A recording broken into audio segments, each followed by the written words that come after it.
The day started early, 6 a.m., stepping back onto the trail for the final walk into Santiago.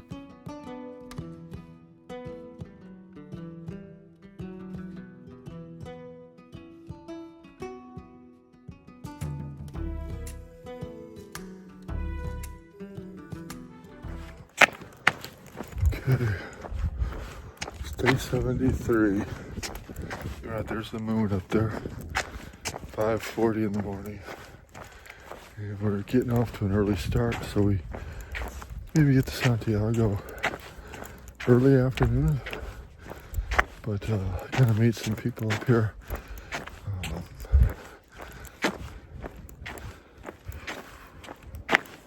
And go along pilgrimage, you might say.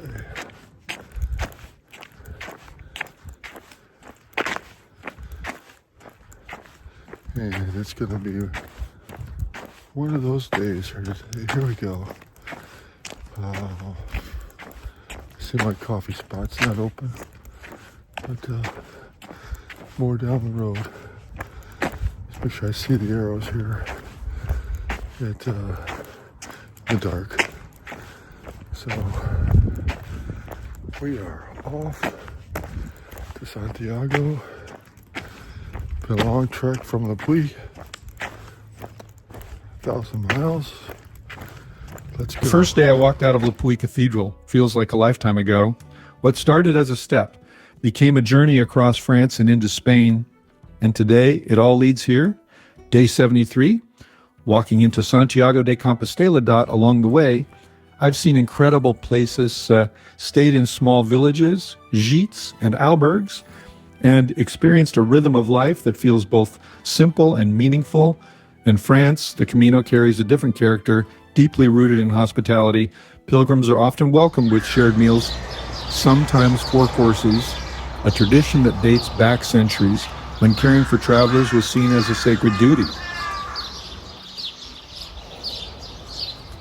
But more than the places, it's the people. The Camino has a way of bringing strangers together and turning them into something more, companions, even if just for a few kilometers. Faces reappear, stories are shared, and somewhere along the way, you realize you're not walking this road alone.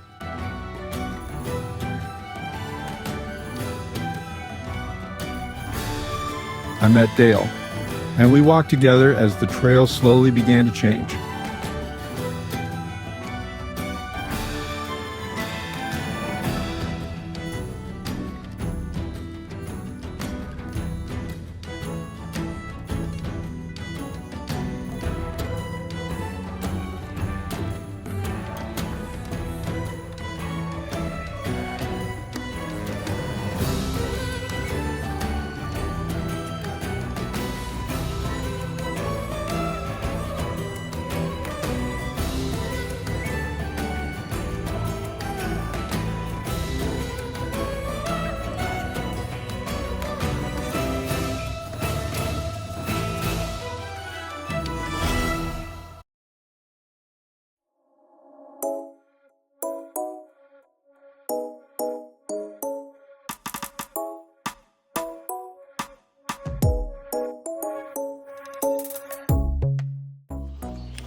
Many pilgrims begin their journey just 100 kilometers out, the minimum distance required to earn the Compostela, a tradition that dates back to the Middle Ages, when pilgrims would walk for weeks or months to reach the tomb of St. James.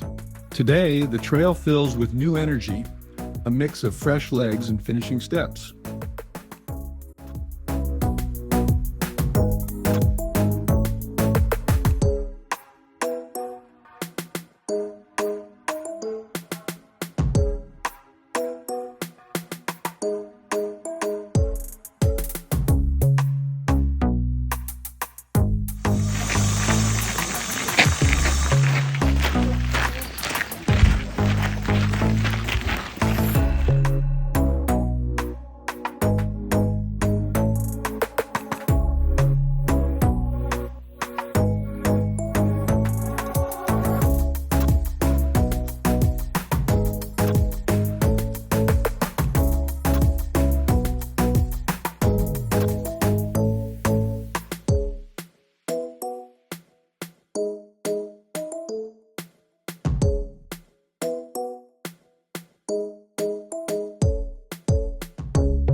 It was a hot day and a long one. We slowed the pace, took plenty of breaks, not rushing the moment, knowing what was waiting ahead.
Up ahead, Sam was waiting about 5 kilometers outside the city.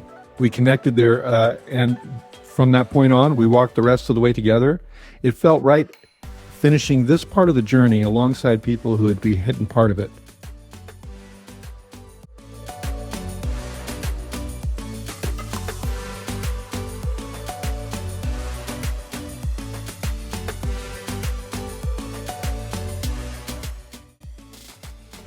As Santiago draws closer, the landscape begins to change, roads widen, buildings appear, and the quiet rhythm of the trail gives way to the movement of the city. But beneath it all, the purpose remains the same.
Here, no backpack cool. This afternoon. Kind of late.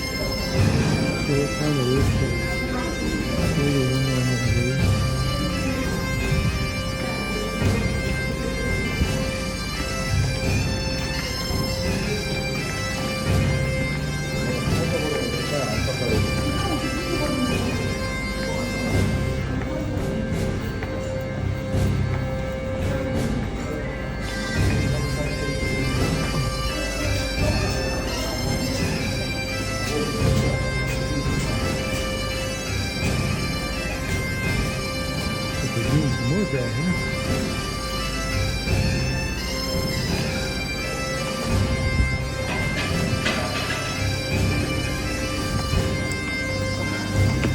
11?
And then you arrive. Santiago de Compostela. For over 1,000 years, pilgrims have stood in the square, completing one of the most important pilgrimage routes in the Christian world. Tradition holds that the remains of St. James the Apostle are buried here, making this cathedral a destination for faith, reflection, and transformation. After 73 days, I'm standing here too. Well, that ends the pilgrimage from the Podiensis to Santiago. What a trip. 1,600 kilometers, close to 1,000 miles. Met a lot of wonderful people, ate a lot of amazing food, and experience I'll never forget. That one.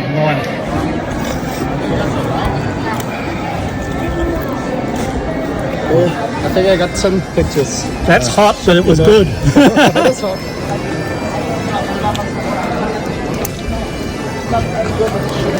Hey! We took pictures, shared the moment, and celebrated with a small champagne toast. Simple but meaningful, just like the Camino itself. But this isn't the end. This is the end of the Camino Francés, the second chapter of the journey. Tomorrow, the journey continues. The road to Finisterre, once believed to be the edge of the known world. For many pilgrims, it's not about finishing in Santiago, but continuing on all the way to the ocean. And one thing I've learned, so many people are capable of doing something like this. Maybe it's 2 weeks, maybe it's 6, but every Camino, every journey is special. This one certainly has been, and it's not over yet. Part 3, Camino Finisterre begins.